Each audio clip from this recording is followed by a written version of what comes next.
Podcasting from Singapore and broadcasting all around the world. You're listening to the Ignite EdTech Podcast with Craig Kemp, created by an educator for educators and streaming to the world. Now, over to your host, Craig Kemp.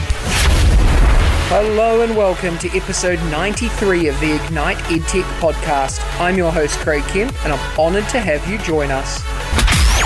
As most of you know, I continue to work with the incredibly talented Mark Quinn to improve the final audio quality of this podcast. He has his own podcast production studio that provides editing and mastering services to content creators. To connect with Mark, please see the details in the podcast notes below. Last week, I asked you about your thoughts and confidence level on the Web 3.0 and the Metaverse. Thank you for your thoughts and ideas. This week, I wanted to ask you about what you are excited about when it comes to the Metaverse. I'd love to hear from you. Please share with us via our Ignite EdTech social streams. I look forward to hearing your responses soon. A tool that has positively impacted the authentic and purposeful use of technology into classrooms and meeting rooms that I have worked in is Canva. Canva is a graphic design tool for the web, Android, iOS, and Chrome. Users can create an account and then follow a tutorial that shows them how to get started and how to use the tool's many features. Users can upload their own images and create their own layouts, or choose from a selection of thousands of built-in images and design templates. You can adjust brightness and contrast, resize images, overlay images with text and colors, and so much more. Once users have finished creating, their designs are automatically saved to the cloud and are accessible from the user's homepage in the app or on the website. Users can then export their creations via email as Facebook posts, via Twitter, and then can download their images as JPEG, PNG, or PDF. Canva for Education is the best bet for classrooms, especially those with students under 13. It offers a safer and more controlled environment and integrates with Google Classroom, Rostering, Clever, and Google Sign-On. This version is available for teachers for free after they register with their school email address. Teachers can then add students to their classrooms, create assignments, receive assignments, and review and approve work. The education site features blog posts from teachers and students, special tutorials, and templates geared toward teachers, plus ideas for using Canva in the classroom. I love Canva, and if you've not used it yet, it is a must. Go and create a free account today. And for more about how to use Canva for design, check out the new course on EduSpark with one of the greatest in the game, Tanya LeClaire. The link is in the description below. I highly recommend that you take a look at canva.com/education. Last week, we talked about Web 3.0. If you're interested in learning more, go back and listen to last week's episode. This week, I wanted to talk about the Metaverse and give you some quick basics. Talking about the Metaverse feels a lot like talking about the internet back in the 1970s and 80s. As the building blocks of the new form of communication were being laid down, it sparked speculation around what it would look like and how people would use it. Everyone was talking about it, but very few knew what it really meant or how it would work. Looking back, it didn't turn out exactly as some people imagined. The word metaverse was coined in a 1992 dystopian sci-fi novel Snow Crash, written by Neil Stephenson. In the book, the metaverse is the sum of virtual and augmented realities concentrated on a super long street through which people walk as avatars and can access using goggles and plugging into terminals. The metaverse that is slowly becoming a reality now is a 3D version of the internet and computing at large. It'll be accessible through phones, computers, wearable technology, and headsets, or a combination of these.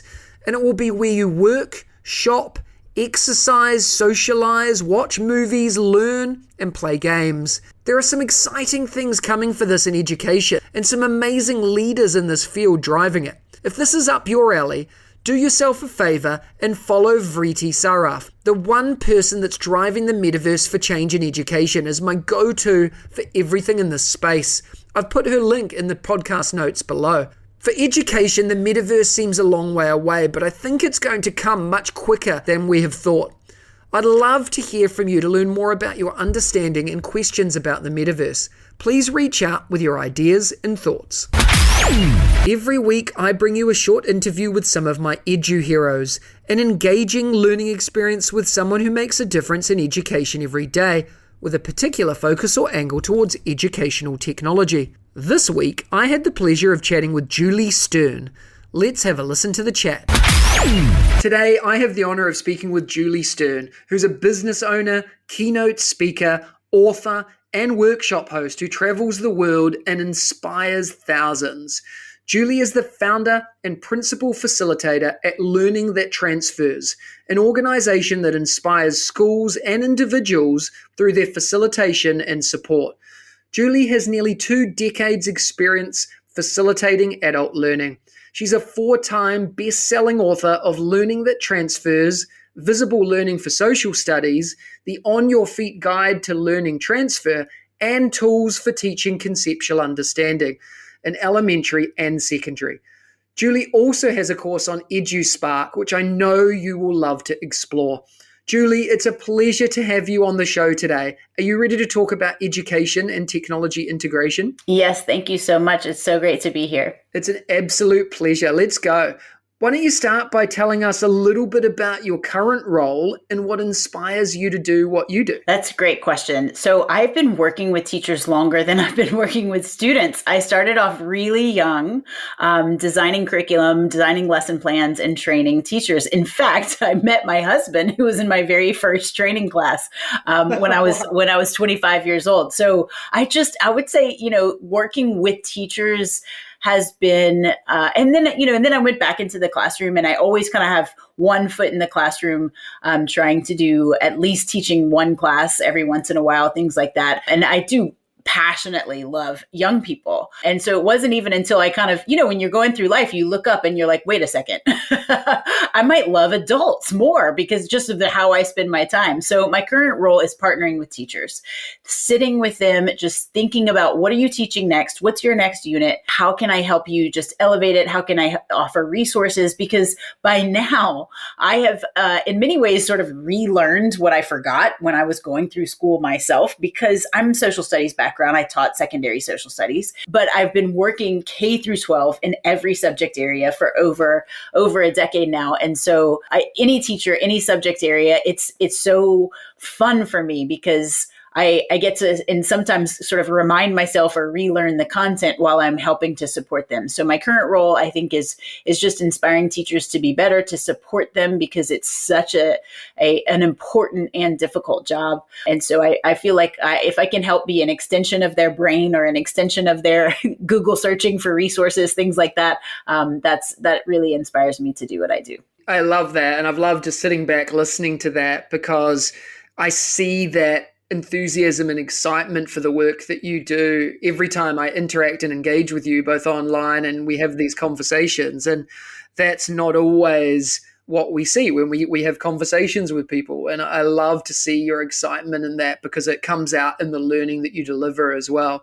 And on that note, I'd love for the listeners to learn a little bit more about, a day in your life, because the work that you do is across incredibly diverse roles. And I'd love to learn a little bit more about that as well. Yeah, it's so great that you asked that question right now, because it is currently, as we record this, 10:12 p.m. And so maybe I don't have the best work-life balance, but a day in my life, especially recently, has been almost exclusively online, on Zoom. I've only gone to one education conference since March of 2020, and so a day in my life is mostly doing professional development delivered via Zoom. But what I do in the school in person is very similar to what I do on Zoom, which is what I said before. Just asking them, what is your next unit? How can I help you? How can I help you to? My passion is conceptual learning and students being able to build these organized bodies of knowledge that then transfer, that then allow them to unlock new situations. So typically when I'm, a typical day in the life is I'm either introducing that idea to a new group, Or more often than not, I'm working with a group who's already heard my little intro spiel, and they've got the basic idea, and we're working on their actual units. And so what I love that's been a silver lining of COVID is the ability to bounce all around the world in a single day. And so I might start off my morning with a school in Ethiopia because it's the afternoon for them and I'm on the East Coast in the United States. So I'm starting off my, whatever time of day it is for them, I try and, within reason, I try to zoom in and meet with their PLC time. But I just sit with whatever discipline. I've got a team as well. So I'll sit with whatever teammate can't make it maybe for that day. I'll sit with the world language team, or I'll sit with the social studies team, or I'll sit with the English team, and they'll share their units with me and I'll just support them in that way. And then I meet with my team and sort of we debrief the sessions. We fine tune things. We're always improving, of course. And so we probably have like 30 things we'd like to do to improve either our professional development, our live professional development, or our online courses, but you can't do all of those. And so we're kind of prioritizing. I'm kind of looking to the future, those types of things, all in a single day. Amazing. Yeah. What a diverse, day, incredibly busy, but I'm sure incredibly rewarding as well. The work that you do, and I highlighted this at the start, Julie, with being an author of so many amazing books already and being such a talented author as well, to become bestsellers. Tell us about all of your books and why we should check them out. Sure. So the first two books that I wrote are essentially the same book, Tools for Teaching Conceptual Understanding. But there's an elementary version and a secondary version. And so those are in the concept-based series. So if your listeners are familiar with Aislinn Erickson, who's sort of I call her the godmother of concept-based curriculum instruction. I was her social studies specialist for 6 of her certification institutes. And so those were the first books that me and some other amazing co-authors co-authored together, which is really just about how do we center concepts. That's kind of the whole point of concept-based. How do we make sure that instead of focusing on the topic or discrete facts and skills, how do we anchor facts and skills in these overarching ideas that we call concepts? And so if you're into conceptual learning, if you're at an IB school, an International Baccalaureate school, then it's a natural fit. But I do also work with, going back to the day in the life, I work with international schools, public schools, schools that use the British curriculum, schools that use, of course, US-based curriculum, schools that use the IB curriculum, schools. I just finished a call with a school that uses the Chinese curriculum. So I'm just getting to know the Chinese curriculum. And so no matter what curriculum or standards or outcomes or, whatever, many people use that word in different ways. I think what's fun is saying, okay, what's this context? Are you a public school in Canada? Are you an international school in China? Are your students, and this is becoming more and more, I'm sure you're seeing in your journey, every school that I work with has English language learners. So that issue is another one that comes up. And so all of this works really well for English language learners because a lot of what I advocate is the use of visuals. The use of visuals to understand what a concept is, the use of concept mapping to connect concepts in relationship. So that's kind of a common theme throughout all of my books and my works. The next thing that I published was called the On Your Feet Guide to Learning Transfer. And it's when, conceptual understanding, the goal is transfer. And my first 2 books do talk about transfer and do have specific strategies for how do we help students apply their learning from one situation to the next. And then I wanted something that was really simple, really streamlined, really to the point. And so that's when I wrote the On Your Feet Guide to Learning Transfer. So it's just like a 3-page laminated document along with a co-author named Julia Briggs. And she and I just said, okay, let's synthesize this to its very essence. And even though that's the shortest of all the things that I wrote, in some ways it might have been the hardest because it was great to have an editor say, you've got 3 pages. Front and back, so 6 pages. And also the back's got to have like a bunch of stuff, so you really just have 5. So it's like, okay, how do you write something really profound in 5 pages? And so, we worked really hard on that and we got it down to 3 steps. That's a really great tool that teachers can use and it's really light and easy to carry. And then I was going to write Learning That Transfers, my latest book, but my editor came to me and said to me, Julie, are you still doing work with social studies? And I said, absolutely. There's a lot of schools that want to do, especially secondary level, they want their trainers, their professional development to be discipline specific. And so I said, of course, I still do a lot of work in social studies. And she said, well, would you be interested in writing Visible Learning for Social Studies with John Hattie, Doug Fisher, and Nancy Fry? And I was like, yes, I would be interested in that. And so I put Learning That Transfers on hold to write Visible Learning for Social Studies. And that was such a joy. They were amazing mentors. I have such good things to say about all three of them, such wonderful people. And, I was almost starstruck, right? You're writing a book and you're like, okay, I just got an email from Doug Fisher. Okay, but I better bring up my A game. But I just said to them, are you okay with me bringing in the conceptual piece to this? And they were like, absolutely. They had such great things to say about, John Hattie once said to me on an email, Julie, I turn to your work because it's the best in the world. And I was like, wow. I mean, just such nice people, such great compliments. And they really gave me a lot of confidence around bringing conceptual understanding to the visible learning work. And so that's something that I feel really proud about. And it influenced, of course, Learning That Transfers, because what they talk about in their books, which is also in my first two books, is 3 levels of learning: surface, deep, and transfer. And so what I love about the Visible Learning Practice series, which is Visible Learning in Mathematics, Literacy, Science, and Social Studies, is it talks about instructional strategies that teachers want to use depending on the sort of stage you are in the learning journey. And so that idea, I think, is awesome, is excellent. Like, if students know nothing about a topic or a situation or a context or whatever it is, you can't use the same instructional strategy than if they're 3 months into learning about this, or very well versed, or they've learned it in several grade levels.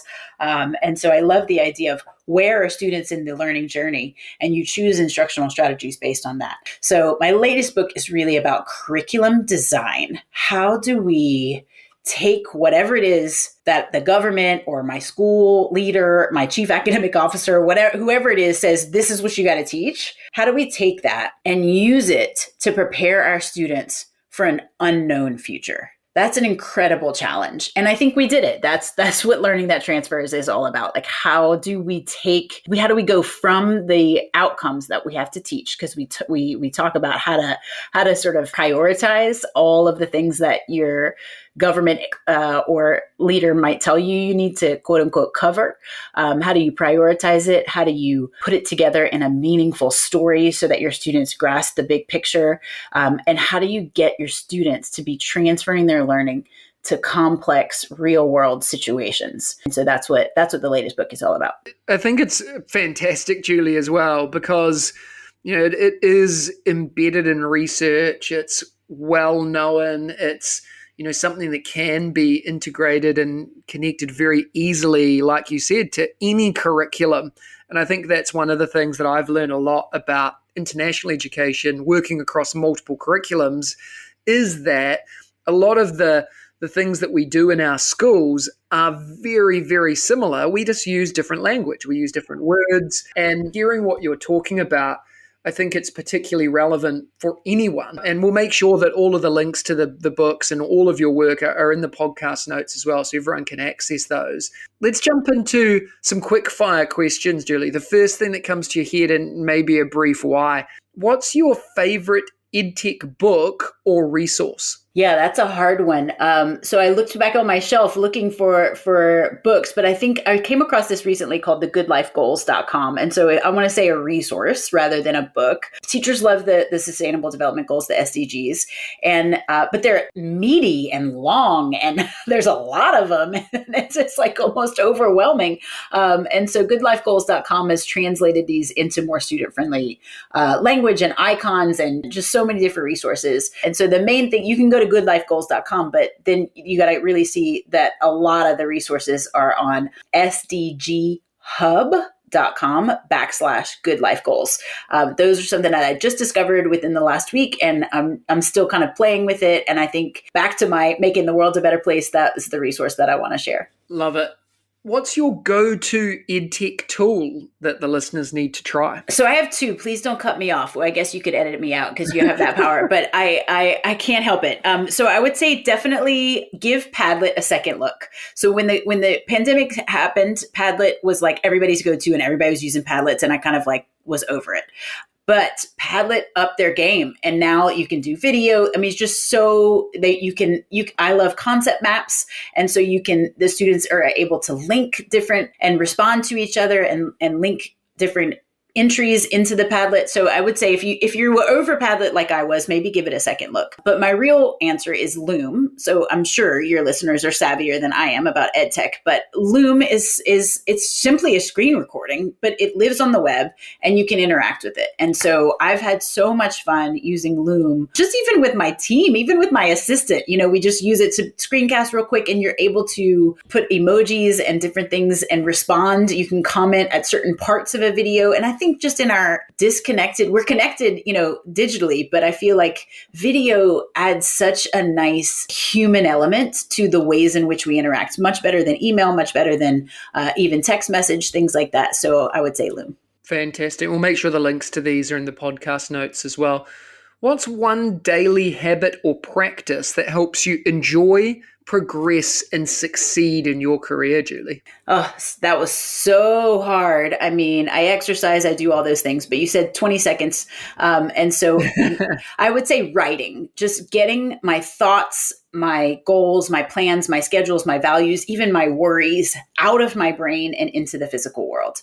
And so I have two different sort of analog journals / daily planners that I carry around with me almost everywhere. One is just brainstorm, just a blank notebook, and another one is my calendar. And so that's something I think if without that, I don't know how I would survive. I love it. Fantastic. Yeah, and the work that you do and share is inspirational, Julie. And I know that our listeners are going to want to follow and connect with you. What's the best way for them to do that? Oh, thank you, Craig. I appreciate all your kindness. I think probably Twitter is the place where I interact the most. It's at Julie H. Stern. Twitter is the social media channel that I use the most, but I'm also on Instagram as well, and the same handle at Julie H. Stern. Facebook, we have a group called Learning That Transfers, if anybody's on Facebook. And then, of course, you could just find me on my website, which is learningthattransfers.com. Julie, thank you so much for your time today. Inspirational as always. Oh, thank you so much, Craig. It was a joy to be here. Next week, join me for episode 94 of the Ignite EdTech Podcast, when I'm joined by Trisha Friedman. Want to win a prize? Enter now at bit.ly/edtechwin, and we'll regularly announce winners of incredible prizes. If you enjoyed today's episode, please follow us and share the podcast with your PLN and colleagues. Please remember to spend a few minutes to rate this podcast too on your podcast channel of choice, so we can reach even more educators and EdTech enthusiasts globally. Remember, you have the chance to win as well. Check out the links in the description for more, and I'll see you again next week. If you liked today's episode, please don't forget to subscribe so you don't miss another episode, and be in the drawing to win prizes every week. If you know others that would enjoy the show, please hit that share button and brighten their day. Join us again next week for your weekly EdTech hit with @Mr. Kemp NZ. We'll see you again soon.